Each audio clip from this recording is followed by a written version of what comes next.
Perkenalkan, nama saya Irfan, nomor NPM 2022-01024, kelas manajemen satwa. Pada kesempatan kali ini saya akan menjelaskan materi tentang pengelola keuangan bisnis. Kita ketahui bersama bahwa pembangunan ekonomi merupakan suatu proses yang menyebabkan kenaikan pendapatan real per kapita penduduk suatu negara dalam jangka panjang, yang disertai oleh perbaikan sistem dalam kelembagaan. Pembangunan ekonomi harus dipandang sebagai suatu proses yang saling berkaitan dan saling mempengaruhi antara faktor-faktor yang menghasilkan pembangunan ekonomi dapat dilihat dan dianalisis baik secara rasional maupun regional. Baiklah, pada kesempatan kali ini kita masuk materi yang pertama, yaitu uang.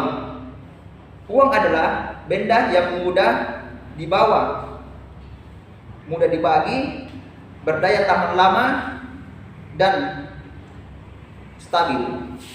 Jadi saya ulang kembali, uang adalah benda yang mudah dibawa, mudah dibagi, berdaya tahan lama, dan stabil.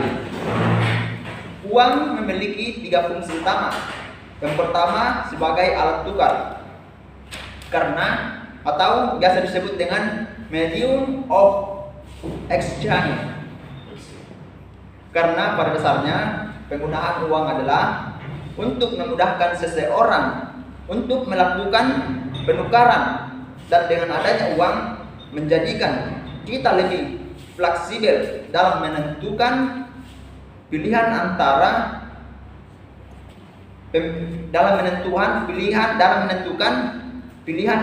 pembeli dan penjual. Jadi, fungsi utama uang adalah sebagai alat tukar yang mampu mengatasi kesulitan pertukaran dengan cara barter. Yang kedua, ada yang disebut dengan satuan hitung atau biasa disebut dengan unit of account. Fungsi uang sebagai satuan hitung merupakan suatu keharusan. Tanpa adanya suatu hitung, orang akan sulit menentukan nilai atau harga suatu barang dan jasa. Setiap orang yang melakukan transaksi satuan hitung yang dimaksud adalah menghitung besar atau kecilnya pinjaman, serta menunjukkan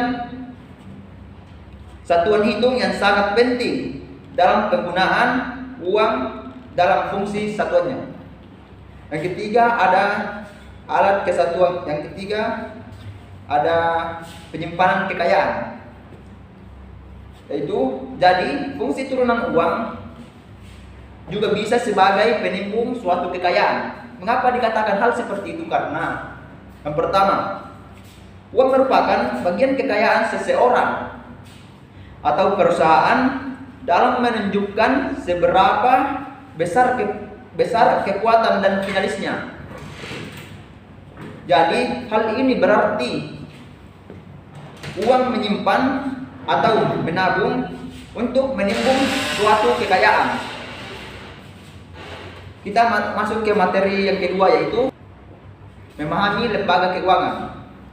Lembaga keuangan berfungsi sebagai tempat transaksi keuangan yang mengalami surplus ke sektor yang defisit.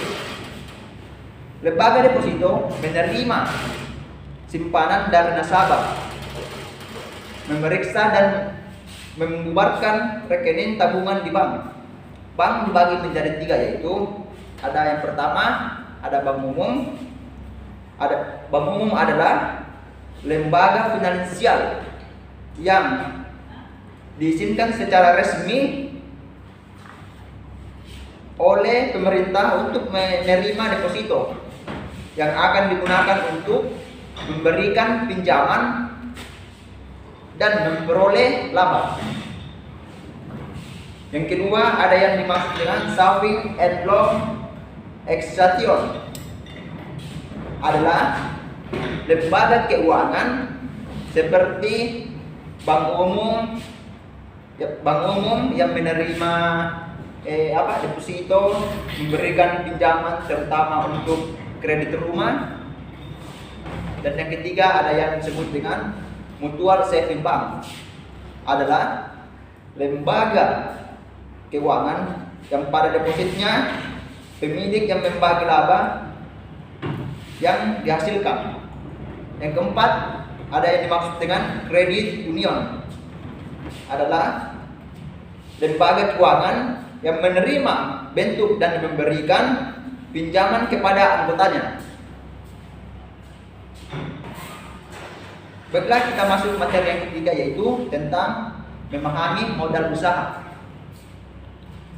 Untuk dapat menjalankan usaha, kita membutuhkan modal awal yang nilainya bervariasi, tergantung jenis usaha apa yang akan kita jalankan, serta besar kecilnya usaha yang akan kita buat.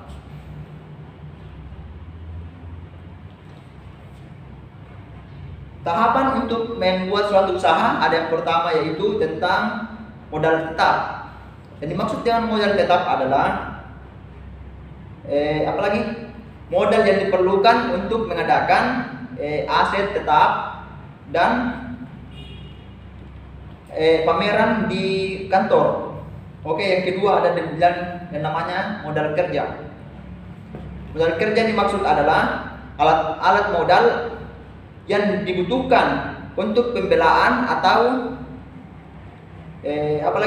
pembuatan produk atau jasa. Dan ketiga, ada yang dimaksud dengan modal operasional. Yang dimaksud dengan modal operasional adalah rutin yang harus dikeluarkan setiap bulan untuk mendanai usaha. Terus kita masuk ke materi keempat, yaitu sumber modal usaha. Untuk memperoleh modal usaha, sumber-sumber yang dapat kita jadikan pertimbangan antara lain, yang pertama yaitu tabungan pribadi, yang mana dimaksud modal utama yang perlu dilihat sebelum meminjam orang lain adalah dana sendiri, apakah berupa tabungan deposito atau harta lain. Yang kedua, ada yang dimaksud dengan ternaan dan anggota keluarga. Teman dan anggota keluarga adalah pilihan berikut para entrepreneur dalam mendapatkan anggota usaha. Yang ketiga, ada dibilang pegadaian. Kita sudah tahu bahwa pegadaian adalah modal usaha dapat juga diperoleh dari pegadaian dengan meminjamkan harta benda yang kita miliki. Yang keempat, ada yang dibilang dengan investor swasta. Dan dimaksud dengan investor swasta yaitu individu kaya atau berkecukupan. Biasanya juga seorang entrepreneur yang mau membiayai usaha yang kita bangun. Yang kelima, yaitu ada yang disebut dengan mitra. Jadi mitra adalah menggandakan untuk memperoleh dana usaha maupun untuk pengembangan usaha. Yang ke-6 yaitu pinjaman bank. Sumber modal usaha lainnya adalah pinjaman atau kredit bank. Kita masuk ke materi yang ke-5 tentang memahami akuntansi. Akuntansi adalah sistem kompresif untuk mengumpulkan, menganalisis dan menyampaikan informasi keuangan.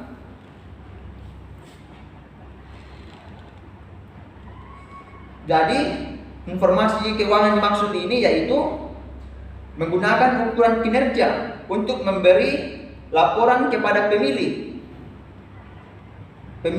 masyarakat umum, dan badan-badan pajak yang dibayar. Kita masuk ke materi 6 yaitu memahami manajemen keuangan. Keuangan atau finance adalah bidang yang sangat luas dan dinamis untuk memengaruhi sisi-sisi kehidupan serta orang di setiap perusahaan. Masuk ke materi yang ke-7 yaitu sasaran dan fungsi keuangan, sasaran manajemen keuangan. Saya ulangi, sasaran dan fungsi keuangan, sasaran manajemen keuangan.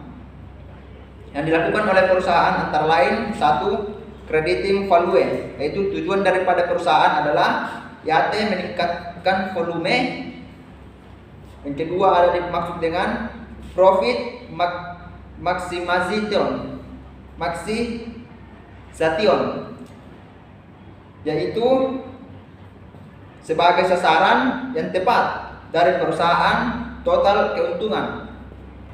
Kita masuk materi yang ke-8 yaitu laporan keuangan.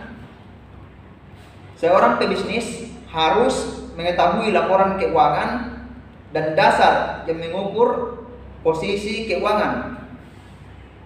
Baik perusahaan meliputi neraca, laporan rugi laba, dan laporan arus kas atau modal. Untuk materi yang ke-9 yaitu memahami laporan keuangan.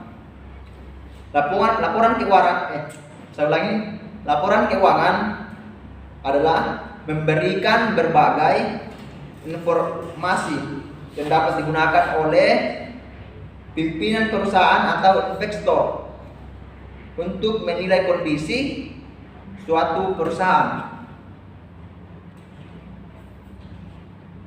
Analisis rasio merupakan suatu metode yang menyatakan hubungan antara dua elemen dalam laporan keuangan dan menjadi barometer yang menunjukkan kinerja keuangan suatu perusahaan. Kita masuk ke materi ke-10 yaitu pendapatan aktivitas lancar. Yang dimaksud dengan pendapatan aktivitas lancar yaitu semakin pendek schedule jatuh tempo suatu hutang perusahaan, semakin besar risiko untuk tidak dapat memenuhi pembayaran bunga dan pokoknya.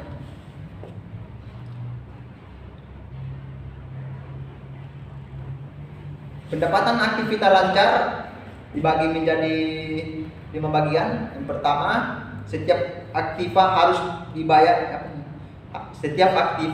dibiayai dengan alat pembiayaan yang mempunyai jatuh tempo yang sama. Yang kedua ada yang dibilang jangka pendek atau musiman, yaitu aktiva lancar yang harus dibiayai dengan hutang jangka pendek.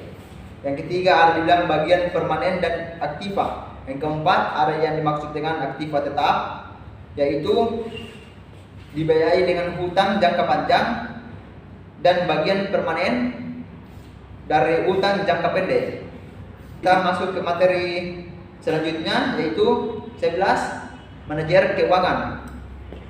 Untuk mencapai tujuan organisasi, keuangan ditangani oleh manajer. Ia bertugas mengumpulkan dana dan dibiayai oleh operasional.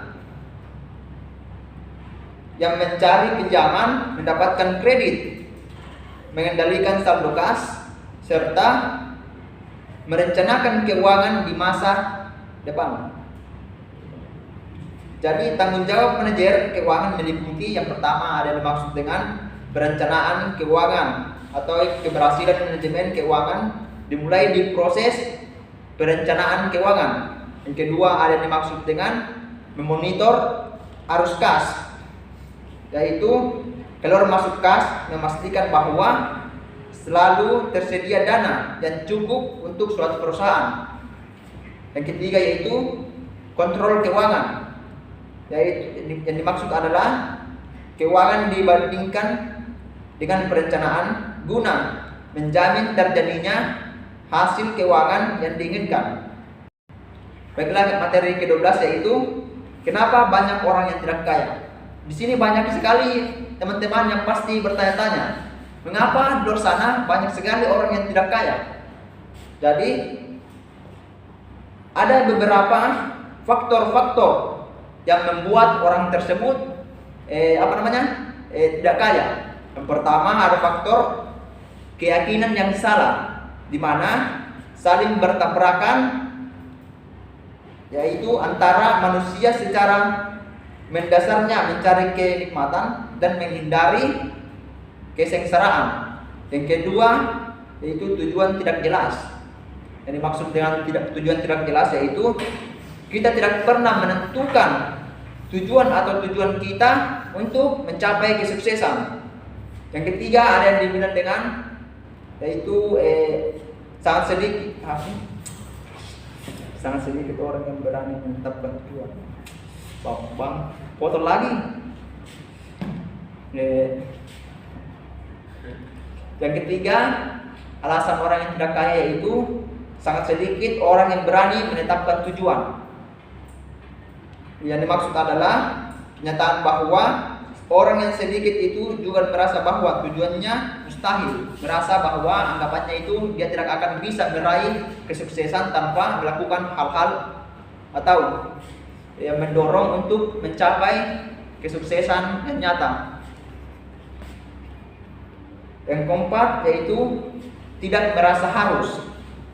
Kalau kita tidak merasakan sebagai suatu keharusan dari dalam diri kita sendiri, rintangan kecil apa saja sudah cukup untuk menggagalkan upaya kita untuk menjadi orang sukses. Yang kelima yaitu tidak punya strategi, di mana walaupun kita sudah melakukan atau mempunyai keyakinan yang tepat, tujuan yang tidak tepat, dan merasa harus, tetapi kalau strateginya salah, maka tujuan kita pun akan salah.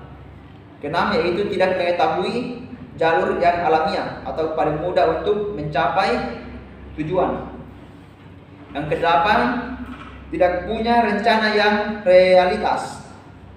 Dan sembilan yaitu tidak melakukan tindakan sesuai rencana.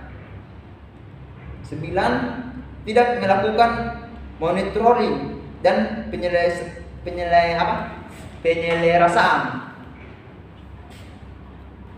Kita masuk materi yang ke-13 yaitu inspirasi dari seorang pebisnis sukses. Untuk ini kita bisa cari materinya di Google, pasti banyak sekali yang inspirasi menjadi orang sukses. Jadi saya skip saja. Kita masuk materi yang selanjutnya yaitu apa lagi? Oh, cuma itu paling habis. Jadi kesimpulan, lembaga keuangan berfungsi sebagai tempat terjadinya transaksi suatu keuangan dari sektor yang mengalami surplus ke sektor yang defisit.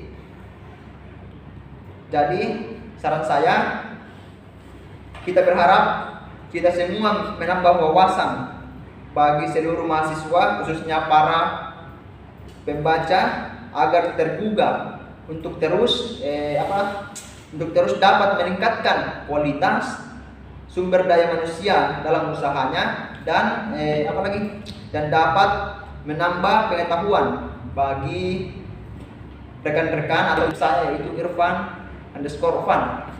Bagi teman-teman yang belum like, komen atau subscribe, ayo secepatnya di like. Nanti saya traktir. Oke? Jadi sekian yang dapat saya sampaikan. Wabillahi taufiq wal hidayah. Assalamualaikum warahmatullahi wabarakatuh. Itulah tadi materi yang dapat saya paparkan. Lebih dan kurangnya mohon dimaafkan karena saya hanyalah manusia biasa yang tak luput dari kesalahan. Jika teman-teman ada yang ingin bertanya atau tidak mengerti dengan materi yang saya sampaikan, kalian bisa follow IG saya, yaitu Irfan_.